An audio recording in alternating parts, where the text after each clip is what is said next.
PCMC निविदा प्रक्रिया पारदर्शक आहे का? आयुक्त निष्पक्ष की दबावाखाली? सत्ताधारी आणि प्रशासन यांचा संबंध किती? चौकशी होईल की प्रकरण दडपले जाईल?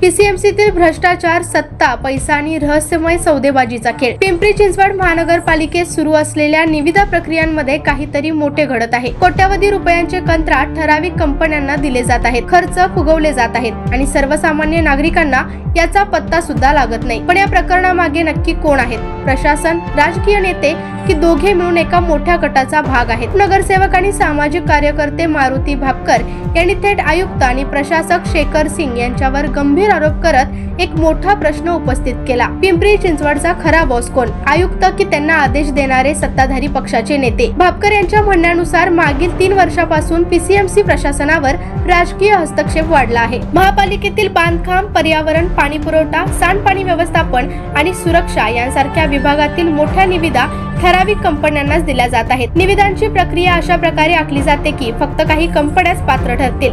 पण या कंपन्यांचा खरा मालक कोण? एका बाजूला सत्ताधारी पक्षाचे आमदार आणि खासदार निविदा रद्द करण्याची मागणी करताना दिसतात, तर दुसरीकडे त्याच कंपन्या नवीन अटींसह पुन्हा पात्र ठरतात. हा योगायोग आहे की एक सूक्ष्म डाव? सगळ्यात महत्त्वाचं म्हणजे महापालिकेतील काही वरिष्ठ अधिकारी हे नियम मोडत आहेत की त्यांना नियम मोडण्यास भाग पाडले जात आहे.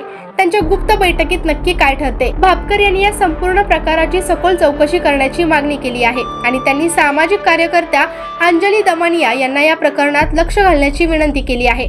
पण जर हे सत्य बाहेर आले तर कोणाचा मुखवटा गळून पडेल? आणि सर्वात मोठा प्रश्न, हे सत्य बाहेर येऊ दिलं जाईल का?